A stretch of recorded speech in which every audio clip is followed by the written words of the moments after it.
Šodien mēs turpināsim svētdienas sēriju, kas saucās Ticības pamati, kur mēs jau vairākas, jau šī ir 8. man liekas reize, tad 2 mēneši jau vairāk esam Ticības pamatu sērijā, kur mēs ejam cauri tādām ļoti nozīmīgām tēmām par to, kas ir Dievs, kāds ir cilvēks un par vispārējo, ko mēs esam runājuši. Un arī šodienas tēma mums būs viena no kontroversālākajām tēmām kristietībā un evaņģēliskajās draudzēs, kur viņas iedalās 2 grupās. Viena grupa ir tā, kas uzskata, ka Dievs izredz cilvēks glābšanai, un otra grupa uzskata, ka cilvēks pats izdara šo izvēli pieņemt Dievu vai nepieņemt. Un atkarībā kurai konkrētai grupai katrs indivīds vai draudze pieder, no tā arī izriet ļoti daudz citas tēmas un mācības. Un arī mūsu draudzē, protams, šai tēmā ir dažādi viedokļi, un katrs jau mēs klausāmies, ko mēs klausāmies, Kristīgais radio, YouTube, citu draugu dievkalpojumu. Un mans, kā draudzes, gan uzdevums ir mācīt mūsu draudzē Dievu vārdu, tāpēc arī šodien mēs uz šo tēmu apskatīsimies, jo no vienas puses ir tā, ja es nostātos vienā pusē, es aizvainotu otrus, ja es nostātos otrā pusē, es aizvainotu tos pirmos. Un tu nekad nevarēsi izdabāt vienam un otrai pusē, bet man ir jāmāc Dieva vārds, un tāpēc apskatīsimies uz šīm tēmām. Un uzskats, ka cilvēkam ir brīva griba pieņemt Dievu vai Dievu glābšanu ir ļoti saistošs ļoti daudziem cilvēkiem, jo tas man ieliek pozīcijā, kur es varu izvēlēties pieņemt vai nepieņemt. Un tad, protams, atkal otra puse ir tā, kas saka, tomēr vairāk mēs redzam, ka tomēr Bībele saka, ka tomēr Dievam pieder pēdējais vārds. Un tomēr, lai vai kā nebūtu, lielākai daļai cilvēks, saistošāks šķiet uzskats, ka tu tomēr pats vari pieņemt Jēzu, jeb noraidīt. Tāpēc šodien apskatīsimies uz šo tēmu, ko Bībele par to saka, un to, ka Dieva vārds dienas beigās ir pēdējais. Jo mēs jau varam domāt daudz ko, bet viss notiek tā, kā Dievs ir ieplānojis. Tāpēc šodienas tēma būs: tevi izvēlas Dievs vai tu izvēlies Dievu? Kā tad tur īsti ir? Uz to mēs šodien apskatīsimies. Sākšu ar raksturvietu no Salmu pamācībām, kur ir rakstīts: daudz nodomu ir vīra sirdī, bet pāri visam stāv un paliek tā kunga padoms. Tātad mēs varam, protams, daudz ko domāt, bet pāri visam paliek Dievs. Neatkarīgi no tā, pie kāda lēmuma tu šodien pienāks, ko tu sadzirdēsi. Pirms mēs runājam par šo tēmu, par izredzētības tēmu, pestīšanas jautājumos, vai es varu,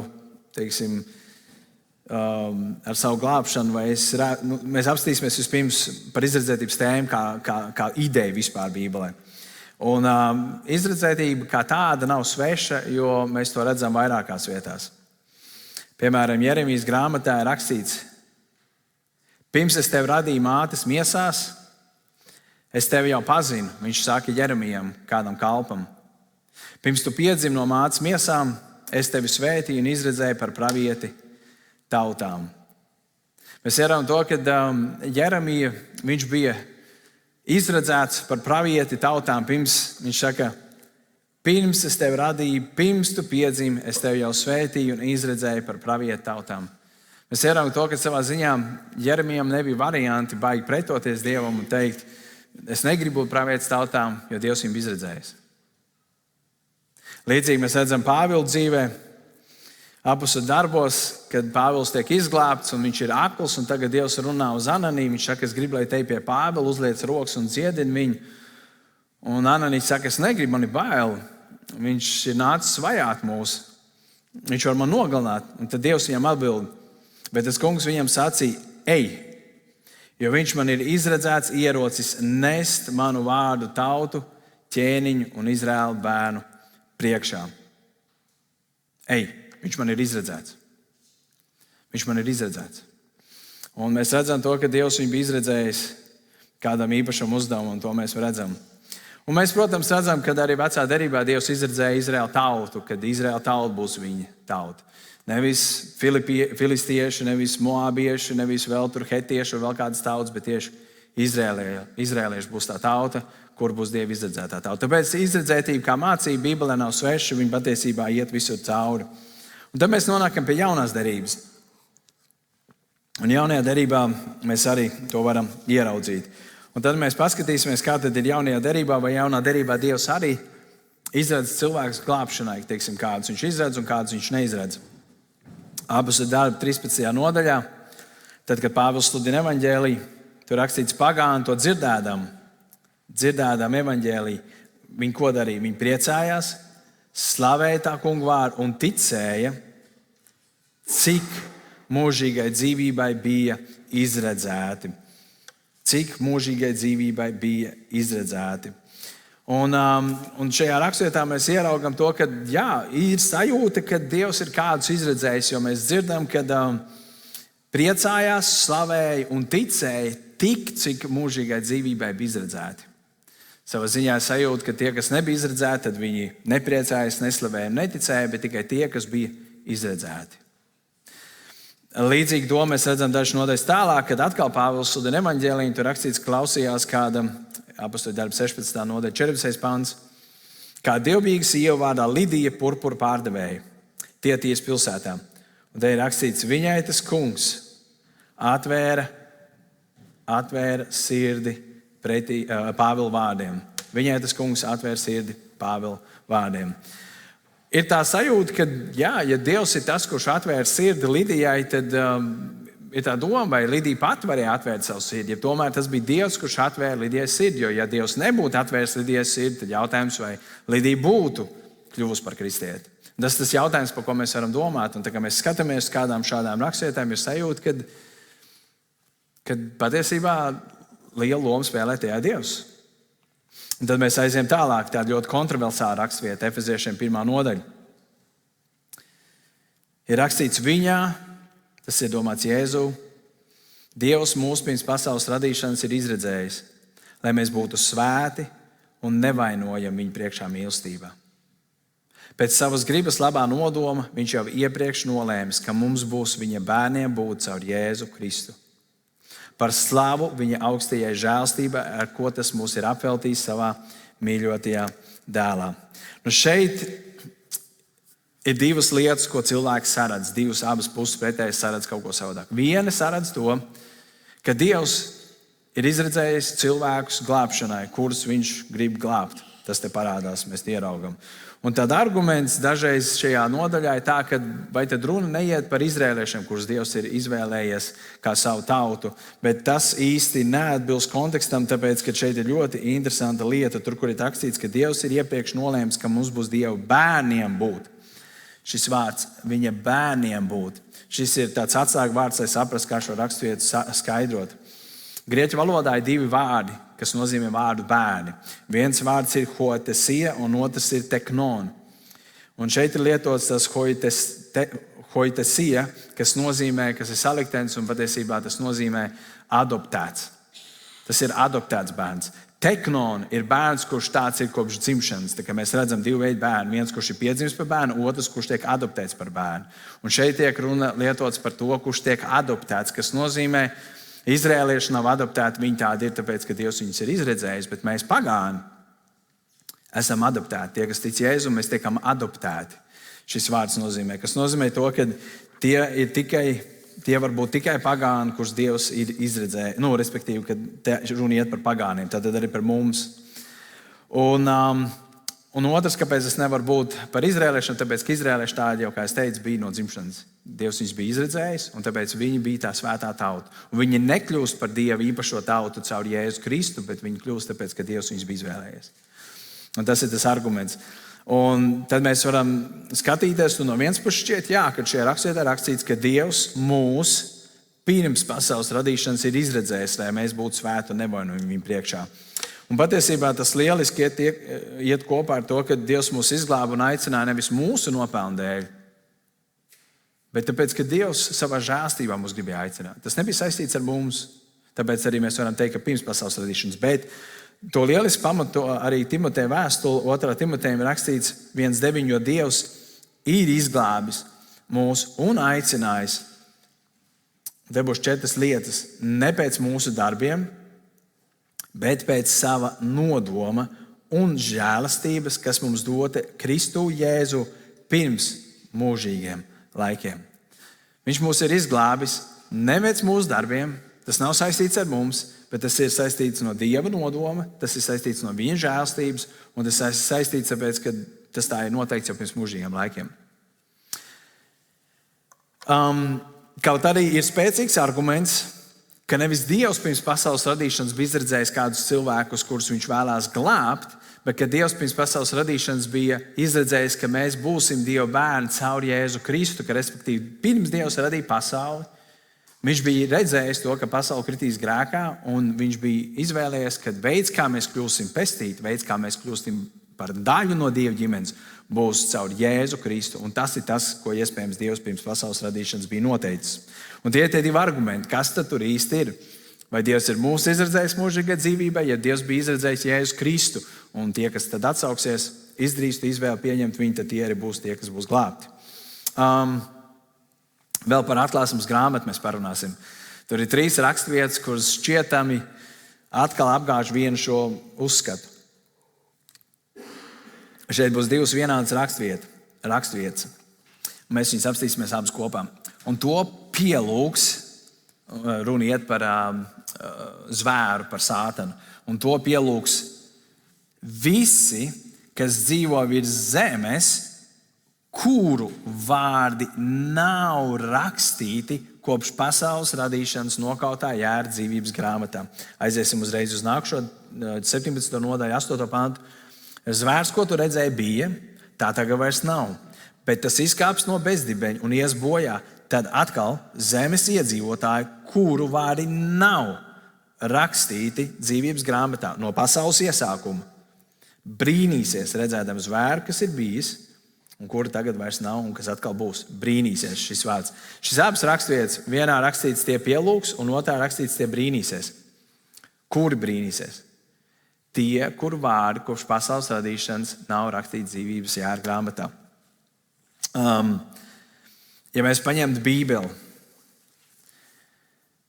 būtībā šeit ir divas versijas, kas te varētu būt. Viens variants ir, ka pasaulē sākoties Dievam ir balta grāmata ar tukšām, vispār bez pierakstiem, visi tukši. Tagad piedzimst Ādams arī jau pirmie cilvēki, un Dievs tagad varētu teikt, tā uzliek zīmolīti, ieliek punktiņu pie Ādama vārda, kur varētu būt Ādama vārds. Un viņš skatās, vai Ādams pieņems Dievu savā dzīvē vai nepieņems. Un tā mēs nonākam līdz mūsdienām, un mēs paņemsim, piemēram, neko Aivits sēž. Dievs skatās uz Aivits dzīvi, cik viņa nepaklausīga mammai, un visas skolas laikos, viss pārējais, un tad viņa sāk nākt uz baznīcu, viņa atgriezās, pieņēma Jēzu, viņai bija kristības, un tad Dievs saka, super, es tad viņu ierakstu iekšā dzīves grāmatā. Otrs variants būtu tas, ka Dievam jau šī grāmata ir gatava pirms pasaules radīšanas, un tur visi vārdi jau ir ierakstīti, kuri ir pestīti, un tie, kur vārdi, tie, kas netic Dievam, tie tur nav ierakstīti. Un tas ir tas ticamākais variants, jo mēs paskatāmies šeit, ir rakstīts tie, kuru vārdi nav rakstīti dzīvības grāmatā no pasaules iesākuma, un otra raksturvieta bija rakstīta kopš pasaules iesākuma. Tad tā sajūta uz šīm raksturvietām skatoties, ka patiesībā zvēru pielūdza un par zvēru brīnījās tie cilvēki, un runa iet par pasaules galu, ir aprakstīta atklāsmes grāmatā pēdējā laika, tie cilvēki, kur vārdi tur nekad nebija ierakstīti. Tas ir tas, ko šī raksturvieta atklāja. Viņi tur nekad nebija ierakstīti. Tas nav tā, ka Dievs skatījās un nevar saprast, kurš tur ir un kurš tur nav. Pielūdza tie, kuru vārdi nebija rakstīti dzīves grāmatā. Un tie, kuru vārdi bija rakstīti dzīves grāmatā, tie bija tie, kas nepieņēma zvēru zīmi, tie bija tie, kas tika nokauti, tāpēc, ka viņi ticēja uz Jēzu Kristu. Un tas ir tas, kā uz to jāskatās. Un tad mēs nonākam dažus pantus vēlāk.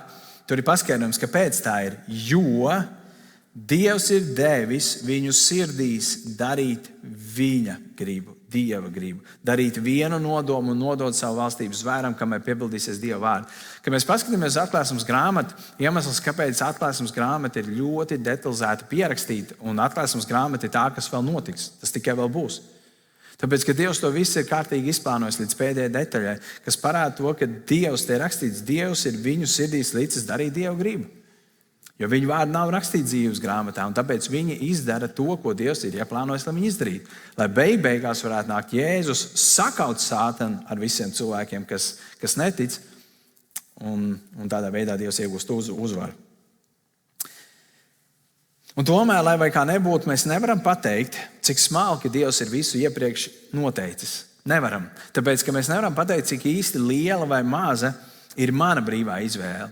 Un šis ir tas lielais jautājums, vai es varu izvēlēties Dievu, vai tomēr Dievs izvēlās mani. Cik lielā mērā es varu izvēlēties Dievu, un cik lielā mērā tomēr man nav tāda iespēja. Viena no manām mīļākajām raksturvietām pēdējā laikā ir Romiešiem 8. nodaļa, 28. pants, kur ir rakstīts, un mēs zinām, ka tiem, kas Dievu mīl, visas lietas nāk par labu. Kāpēc? Tāpēc, ka tie pēc viņa mūžīgā nodoma ir aicināti. Šī raksturvieta daudziem cilvēkiem dāvā mieru, jo šeit tiek atklāts, ka viss, kas ar tevi notiek, ja tu tici Jēzum, tev nāk par labu. Pilnīgi viss. Grūtības. Un tad mēs varētu uzdot jautājumu, kā Pāvils to varēja pateikt, ka kristietim viss nāk par labu? Kā ciešanas, katastrofa, sāpes, bēdas, vajāšanas, kā viņš var nākt par labu? Tāpēc, ka Pāvils varēja paskatīties tālā pagātnē, un viņš varēja redzēt to, ko Dievs jau bija noteicis, ka tiem, kas Dievu mīl, visas lietas nāks par labu, jo viņi pēc viņa nodoma ir aicināti. Un tad atbildi nāk nākošajos pantos. Jo kurus viņš, Dievs, sākumā ir nozīmējis, tos viņš ir nolēmis darīt līdzīgus sava dēla tēlam, lai viņš būtu pirmdzimtais daudz brāļu starpā.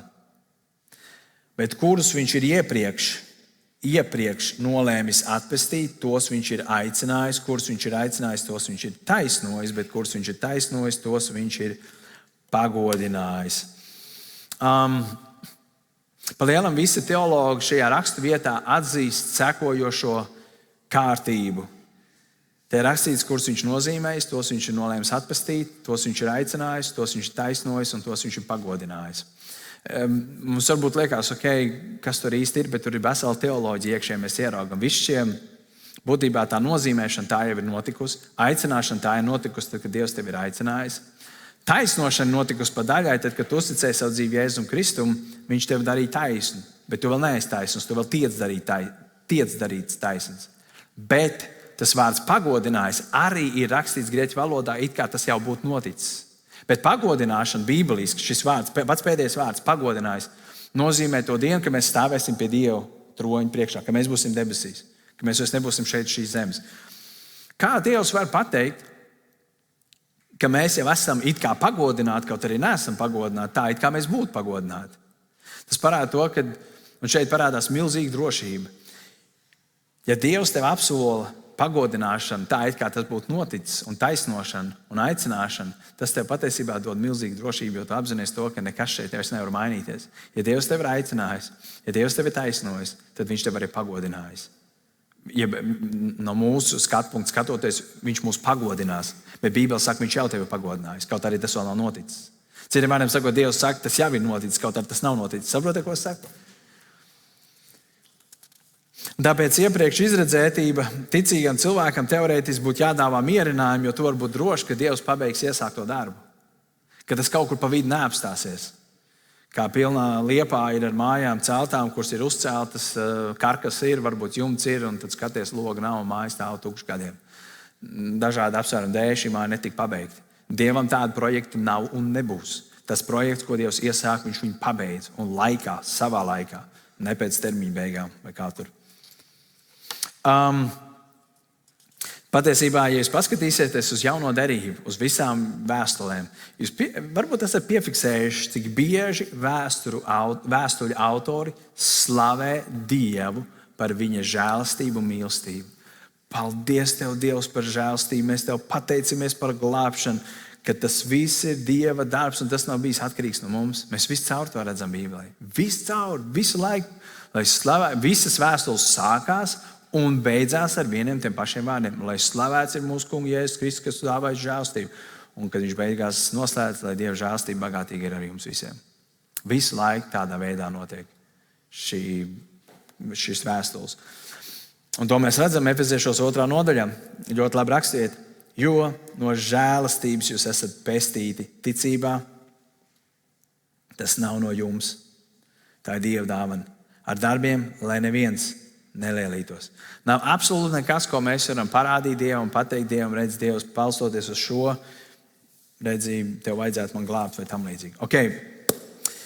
Iespējams, kādam šajā brīdī nāk virsū bezcerība un bezjēdzīga, jo ja jau viss ir atkarīgs no Dieva, tad kāda jēga man vispār kaut ko darīt? Kāda jēga man vispār kādam stāstīt par Jēzu? Ja Dievs jau tāpat viss ir izdarījis, ko viņš grib izdarīt, tad kāda jēga mēs tikpat labi varam iet mājās, Dievs izdarīs tas, kas viņam jāizdara. Bet ziniet, kas ir pats labākais, kad pat ja, šobrīd runāsim varbūtībās, pat ja, pieņemsim, ir izredzētība, un Dievs kādas ir izredzējis un kādas nav izredzējis. Tas skaistais ir tajā, ka Dievs neatkarīgi no tā ir izvēlējies lietot mūsu cilvēkus, lai pastāstītu kādam citam par Jēzu Kristu. Vai pieņemsim uz brīdi, ja tomēr tev ir brīvā izvēle, vai mums visiem ir brīva izvēle, un tad cilvēkiem, kas šodien Dievam netic, ja viņiem ir brīva izvēle, arī tajā gadījumā Dievs grib lietot mūs, lai mēs esam tie, kas iet un viņiem pastāst, jo dienas beigās mēs nezinām. Neviens no mums nezina, kurš atsauksies, vai ja ir izredzētība, kurš ir izredzēts, mēs to nezinām. Un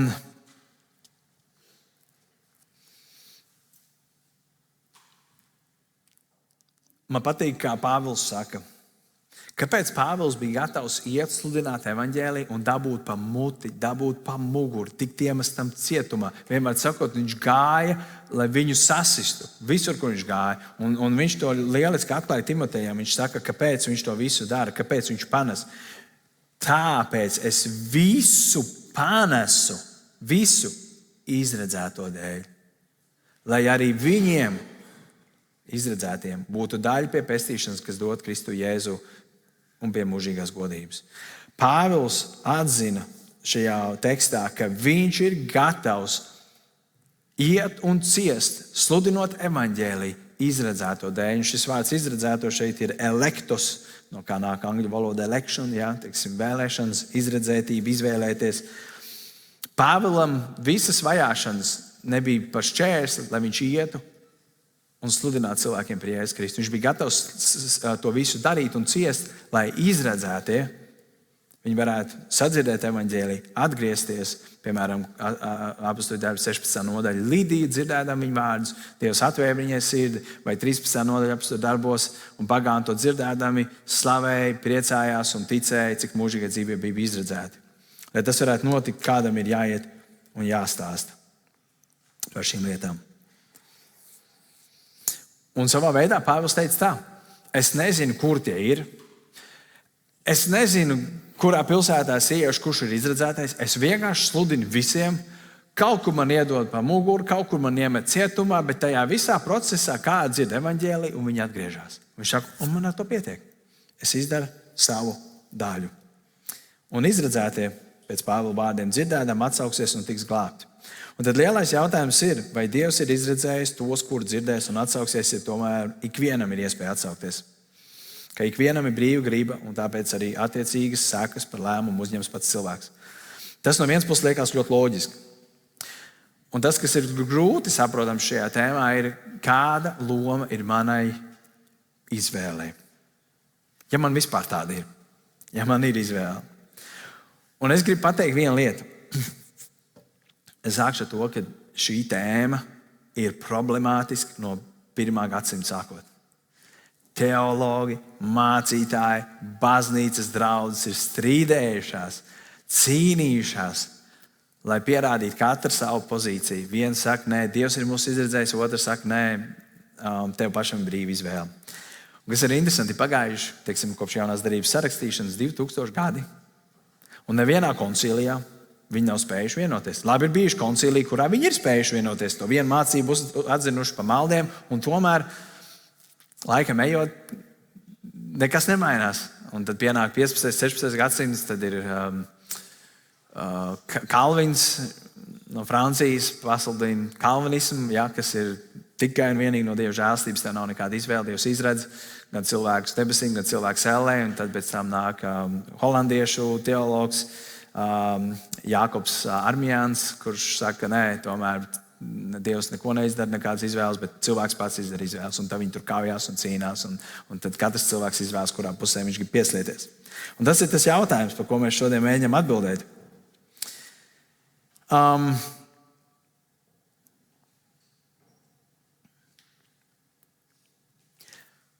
Tas, ko es gribu mums atstāt, ir tāds vārds mistērija. Ja jūs atceraties, Bībele runā par evaņģēliju, ka evaņģēlijs kādreiz bija noslēpums. Tātad pirms evaņģēlijs tika atklāts vecajā derībā, pravieši nesaprata, kas ir evaņģēlijs. Ja es jums prasītu, kas ir evaņģēlijs, jūs teiktu, ka Jēzus nomira pie krusta par mūsu grēkiem un ka viņš ir samaksājis par mums. Jā, vienmēr sakot, tas ir evaņģēlijs. Bet vecā derībā tas bija kaut kas vienkārši. Viņi nespēja to saprast. Eņģeļi, tur rakstīts, eņģeļi pat gribēja ieskatīties evaņģēlijā. Viņi nespēja to saprast, jo evaņģēlijs bija noslēpums, mistērija. Līdz kādu dienu nāca jaunā derība un mācekļi sāk sludināt evaņģēliju. Un tā vairs nav mistērija. Bet šī lieta, viņa joprojām ir mistērija. Paradoks, noslēpums. Mēs nevarēsim pateikt, tas ir konkrēti šādi, bet mēs varam kaut ko ieraudzīt Bībelē. Mēs varam kaut ko ieraudzīt. Tas, ko es redzu Bībelē, ka mēs visi bijām miruši savos grēkos. Bībele par to ļoti daudz runā. Visi. Garīgi miruši. Garīgi mirst cilvēks nevar gribēt. Piekritīsiet, viņš nevar vēlēties, viņš nevar ticēt. Viņš ir miris. Viņš ir miris savos grēkos, un ja Dievs neko nedarītu šī cilvēka labā, tad šis cilvēks, kurš ir miris, viņš arī paliktu miris savos pārkāpumos. Un kā miris cilvēks vispār var iedomāties, domāt, ka viņš var kaut ko gribēt? Viņš nevar neko iedomāties. Un, ja jūs tam neticiet, aiziet uz kapiem un pajautājiet, vai tam cilvēkam, kurš ir guldīts kapos, vai viņam apmierina zārka kvalitāte un viņa uzvalks, kurš viņam ir uzvilkts, vai kleita, kas viņam uzvilkts. Godīgi sakot, viņam ir vienalga, viņš vairs neko negrib. Viņš ir miris. Viņš nevar domāt un gribēt. Bet Bībele atklāja, ka kopš grēkā krišanas ēdens dārzā, un lūdzu sadzirdiet, ko es teikšu, Dievs ir misijā glābt cilvēku, nevis cilvēks ir misijā meklēt Dievu. Es atkārtošu. Dievs ir misijā glābt cilvēku, nevis cilvēks ir misijā meklēt Dievu. To atklāja Jēzus 19. nodaļā Lūkas evaņģēlijā. Viņš saka, jo cilvēka dēls ir nācis meklēt un glābt pazudušo. Es uzdošu jautājumu, kurš ir nācis meklēt un glābt? Cilvēka dēls. Jēzus. Te netiek rakstīts, un Bībele nekad neatklāja Bībelē, ka cilvēku uzdevums ir iet un meklēt Dievu. Mēs ejam un meklējam otro pusīti, mēs ejam un meklējam atlaides veikalā, kur, piemēram, ir nopirkt kurpstu vai pastaigā pa dažiem veikaliem, vai, piemēram, mājasēmniece, kas esat, jūs iespējams staigā pa Rīmī Maksimu un skatāties, kur lētāk maltā gaļa, piemēram. Starp citu, jūs zināt, ka Rīmī var arī samalt gaļu, un tad, kad cilvēks karbonāts ar atlaidēm. Tāda iespēja arī ir. Vienmēr sakot, mēs ejam un meklējam kaut kādas lietas, bet mēs nemeklējam Dievu. Romiešu vēstule 3. nodaļa 11. pāns atklāja, nav neviena, kas saprot, nav neviena, kas meklē Dievu.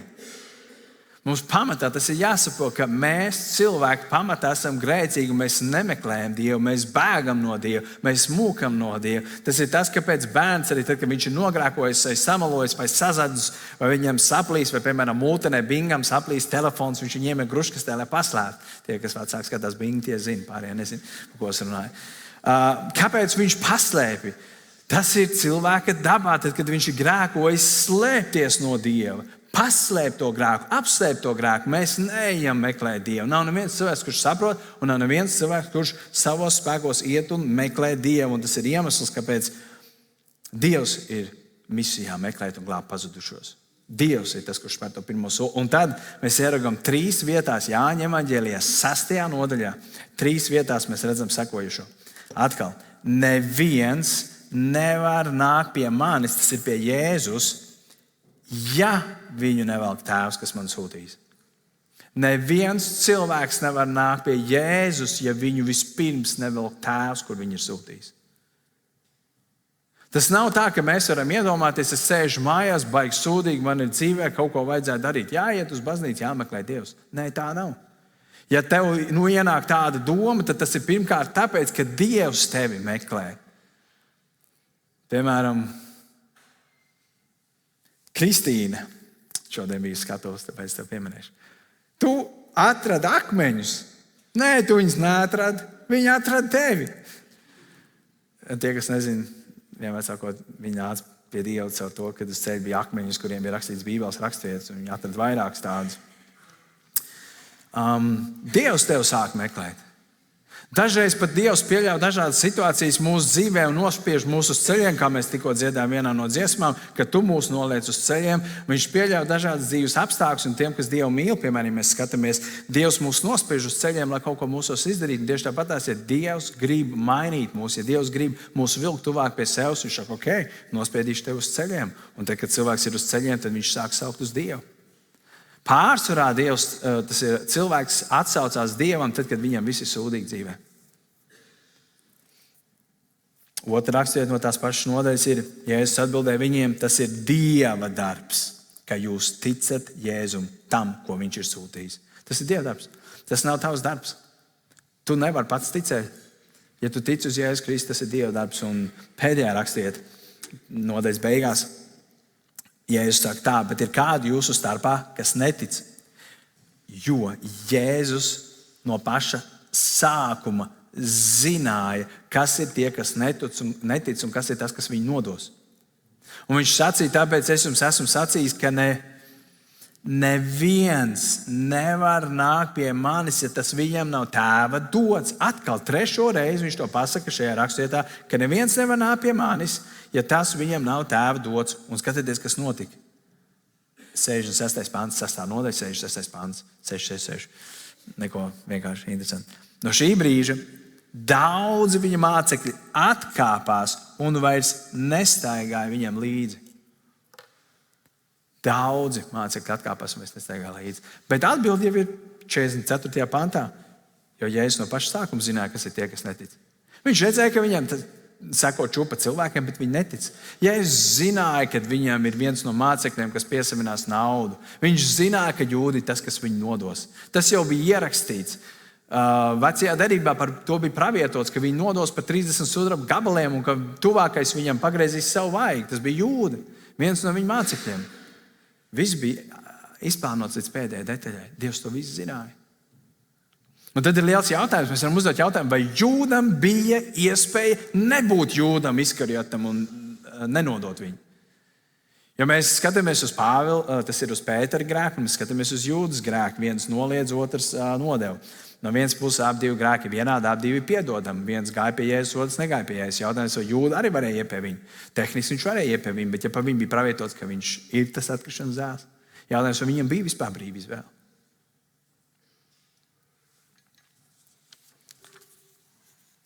Šis viss raksturvietas atklāja to, ka patiesībā neviens no mums mūsu pašu spēkiem Dievu nemeklē un nevar atrast. Bet tikai tad, kad Dievs ar Svēto garu sāk runāt uz tavu sirdi, tad tu sāc meklēt Dievu. Bet tas ir bijis tāpēc, ka Dievs uz tevi sāc runāt. Ja Svētais gars mums nepieskartos, mēs neviens nesāktu meklēt Dievu. Ja Svētais gars nepieskartos mums, tad mēs neredzētu vajadzību pēc Dieva.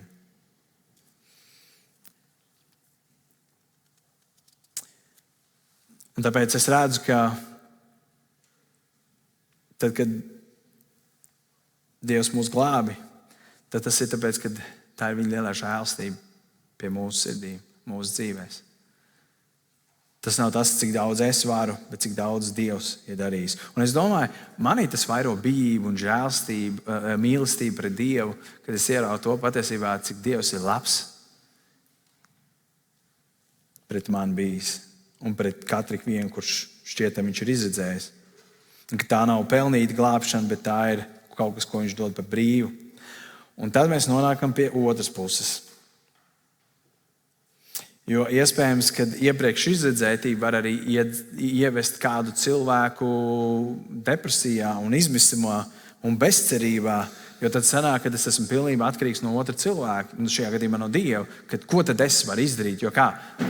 Mums visiem patīk kaut ko darīt. Man, piemēram, bija viena situācija, kur kāds cilvēks, kurš kādreiz nāca mūsu draudzēm, viņš vairs nenāk mūsu draudzēm, viņš vispār nekur neiet. Viņš atkrīt no Dieva, kaut arī bija milzīga tāda atgriešanās šķietama, un varbūt arī bija. Un tad viņš sataisīja kādas sūdzes savā dzīvē, savārīja ļoti daudz. Un es viņam teicu, bet zini, tu jau vari nākt tik un tā pakaļ. Tas nekas, ka tu to izdarīji. Tev jau ir jānāk, tev nav jābēg no tā, kāds tu esi. Tu vari tik un tā nākt. Tas nebija nekas tāds grēks, ka viņš būtu jāizslēdz tādā ziņā. Pats vienkārši sabojāja savu dzīvi uz daudziem gadiem.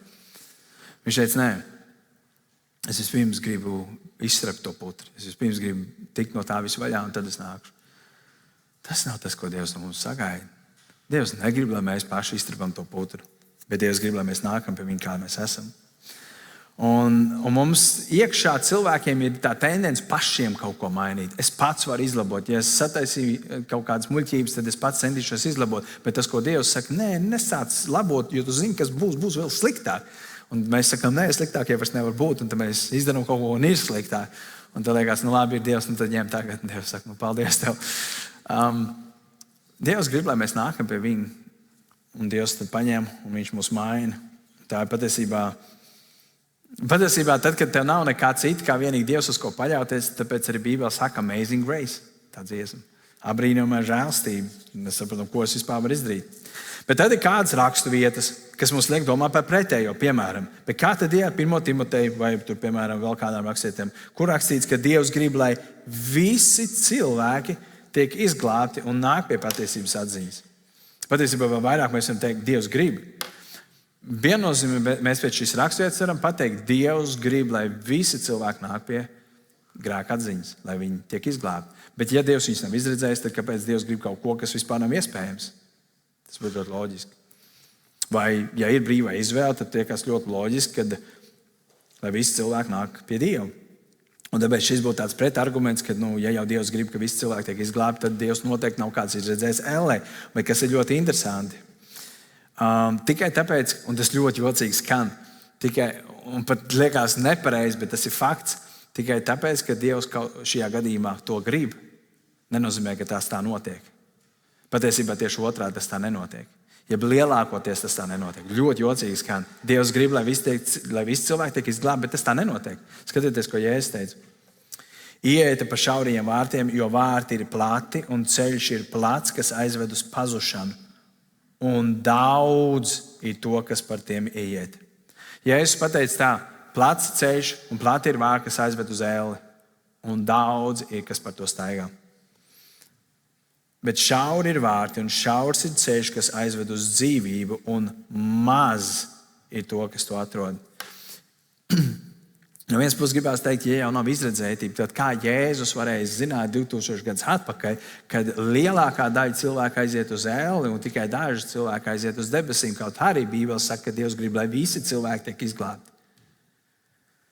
Un ja mēs paskatāmies uz mūsu pilsētu Liepāju, to vairāk kārtīgi esam teicis, šeit dzīvo 60,000 cilvēki. Ja daži tūkstoši gribētu būt ticīgi, tas būtu riktīgi labi. Bet lielākajai daļai 55,000 ir pilnīgi vienalga, ka šodien ir svētdiena, viņiem ir pilnīgi vienalga, kad ir tāds baznīcas, viņiem ir pilnīgi vienalga, kad ir Bībele, viņiem ir pilnīgi vienalga, kad ir Dievs, viņi tam netic. Līdz ar to tikai fakts, ka Dievs grib, lai visi cilvēki tiek glābti, nenozīmē, ka tas tā notiks. Patiesībā mēs redzam pretējo, ka tas tā nenotiek. Vēl vairāk, Bībele saka, Ezehiela grāmatā, Dievs to saka. Saka Dievs tas kungs, man nav prieka par bezdievu nāvi, bet gan par to, ka bezdievs atgriežas no savā ļaunā ceļa un dzīvo. Dievam nesagādā laimu un prieku to, ka viens bezdievs aiziet bojā. Tas sajūta ir tāda, ka Dievam ir šī cerība, ka cilvēks atgrieztos, ka cilvēks mainītos. Un tomēr tad ir tas jautājums, cik tad tas ir mūsu lēmums un cik tas ir Dieva lēmums. Un ziniet, no vienas puses, ja skatos uz bībeliski, man gribās teikt, es redzu izredzētību. Es redzu, ka Dievs ir izredzējis cilvēku glābšanai, un, diemžēl, jāatzīst, savā veidā sanāk arī tikai ellē. Bet no cilvēcīgā skatu punkta, tīri cilvēcīgi runājot, man tas nepatīk. Man tas neliekas loģiski, man tas neliekas godīgi, kad kādi ir izredzēti un kādi nav izredzēti. Un tad, ja es, piemēram, esmu tas, kurš neesmu izredzēts, vai mans tuvinieks, kurš nav izredzēts, tad ko viņš vispār var darīt, ja viņš nav izredzēts, tas liekas, nav godīgi. Redziet, un ko es gribu, lai mēs saprotam šajā situācijā? Mums ir jāiemācās nolikt nost mūsu domas par to, kāds ir Dievs, tad, kad mēs gribam interpretēt Bībeli. Mēs nevaram paņemt to, kas man liekas loģiski, un pateikt, zini, nē, tāds Dievs noteikti nevar būt, tāpēc tas to nevar nozīmēt. Mums ir ļoti jāuzmanās tādā veidā skaidro Bībeli. Mēs nedrīkstam tikai tāpēc, ka tas nav loģiski. Nē, tāds Dievs nav, tāpēc es to nevaru pieņemt. Jo tā rezultātā, kas būtu tā kā striktais armijānisms, līdz pateikšu par slikto kalvinismu, bet tas striktais armijānisms būtu tas, kad ir radies, piemēram, tāda kustība, jeb mācība kā universālisms, kas nozīmē to, ka, un arī viens no baptistu bīskapiem, ja nemaldos, ir bijis šīs mācības pārstāvis, kurš teica, ka, un vispār tā mācība māca, ka tāpēc, ka Dievs ir mīlestība, nevar taču būt, ka Dievs beigās visi cilvēki aizsūtīs uz elli. Un universālisms māca to, ka nē, Dievs beigās tomēr apžēlosies par visiem cilvēkiem, visi cilvēki aizvedīs uz debesīm. Ja tas tā būtu, es jums saku, es reāli par to priecātos. Es būtu nenormāli laimīgs, ka tu apzinājies to, ka visi mani bērni, visi mani rādini, vienmēr sakot, visi cilvēki būs debesīs. Yes! Tas ir tik skaisti. Kaut tas tā būtu. No cilvēciskā aspekta es tam ļoti gribu noticēt. Un tomēr man nav bībeles pamatojumi tam ticēt. Un tāpēc mums ir ļoti prātīgi. Un, protams, arī striktāko kalvinistu savā visstriktākajā formā ļoti grūti pieņemt, jo kalvinisms visstriktākajā formā māca to, ka Dievs ir kāds izredzējis debesīm un kāds viņš ir izredzējis ellē. Vai kā romiešu vēstule 9. līdz 11. nodaļai māca, ka Dievs kādus ir radījis godam un kādus ir radījis negodam. Un tur ir rakstīts, bet ko tad tas cilvēks var teikt pretī? Un Dievs saka viņam, ko tu cilvēku bērns strīdies ar Dievu? Ja Dievs grib vienu pieņemt, otru atņemt, kas tu tāds esi? Kā viņš mīlēja, Ēsavu viņš ienīda. Kur viņš grib, to viņš dara. Un tad mēs varam teikt, bet tas nav godīgi. Jā, bet Dievs ir radītājs, viņš jau darīja, ko viņš grib. Jūs jau arī sievas, kad tu cep rausi. Ja tev tas rausis nepadodās baigi labi, tev ir tāda sajūta, ka viņi varētu mest laukā. Vīrs saka, nē, ir jau ok. Nē, nav labi, metīšu laukā. Tu viņu izmet ārā, man ne? Nu, labi, tas tev sanāca kļūdas dēļ. Dievam tas nav kļūdas dēļ, bet jūs domu sapratāt. Noslēgumā. Vai man ir izvēle kaut ko ietekmēt, ja tomēr Dievs visu pieņem?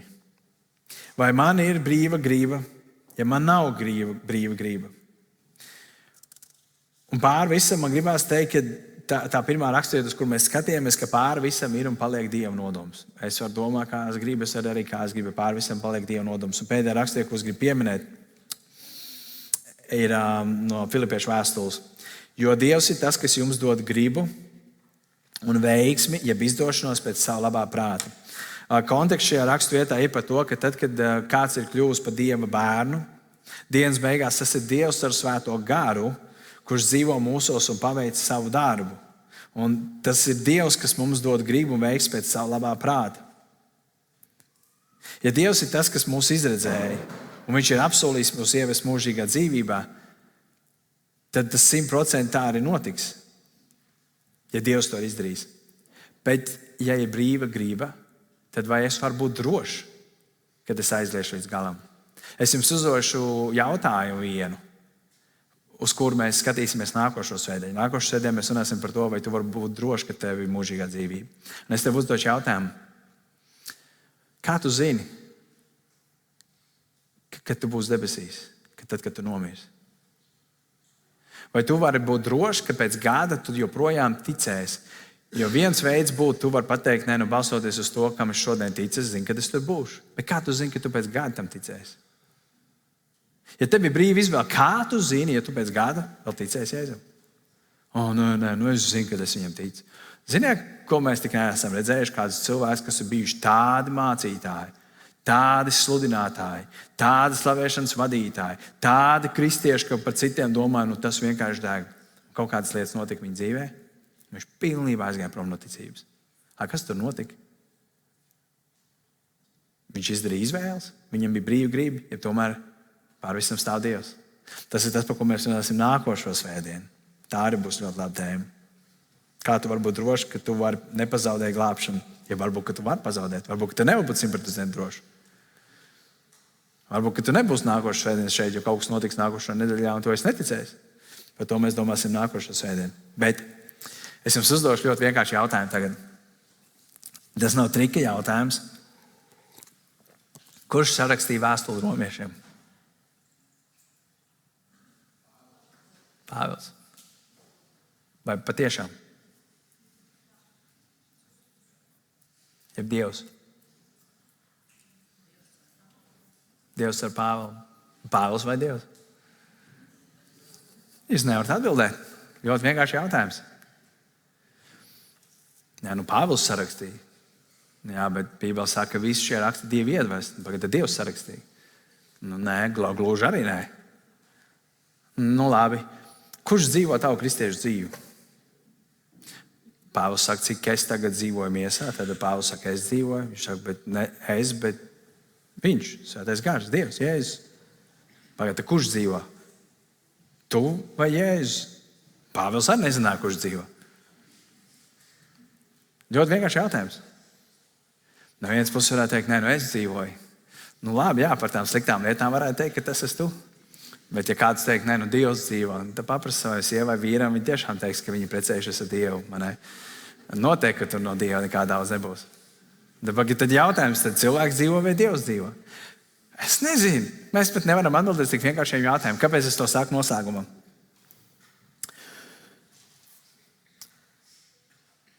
Šī tēma ir kontroversāla.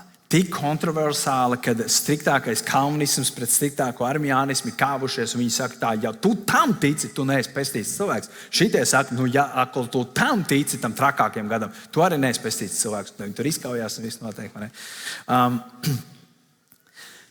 Dievs nav atklājis mums super skaidru atbildi, kaut arī jūs ļoti skaidri sapratāt noteikti, kam kuru viedokli es pārstāvu. Un tomēr mēs varam ieraudzīt fragmentus no abām šīm pusēm. Līdz ar to, ko es ar to gribu teikt? Viena lieta ir skaidra. Jēzus Kristus nāca uz šo zemi, tāpēc, ka mēs visi bijām pazuduši. Mēs visi bijām bez cerības. Un Jēzus bija gatavs sev piesist pie krusta, nomirt, 3. dienā augšām celties, lai samaksā par mūsu grēkiem, lai neviens, kas Jēzum tic, nepazūst, bet iegūtu mūžīgo dzīvību. Un par to mēs varam vienoties. Ja tu joprojām esi savos grēkos, ja tu neesi drošs, kur tu nonāksi, tad, kad tu nomirsi, ja tu dzirdi šodien Dieva vārdu, un Dievs tev saka, nāc pie manis, es tev piedošu. Ja tu man lūgsi piedošanu par saviem grēkiem, es tev viņus visus piedošu. Ja tu nāks pie viņa, to saņemsi, Dievs ir apsolījis, ka viņš tev dzirdēs un dos mūžīgo dzīvību. Un tu vari būt drošs, ka viņš tev to arī dos. Un par to mēs varam vienoties. Lai Dievs mums bagātīgi svētī, ka mēs katrs ik viens varam saprast pie tevis, priekš sevis,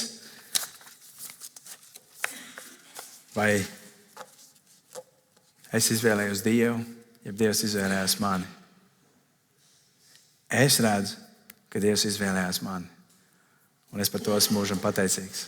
Ja tu redzi savādāk, tu redzi to savādāk, bet es gribēju šodien mums mācīt un par šo tēmu runāt, jo par to tiek runāts daudz kur.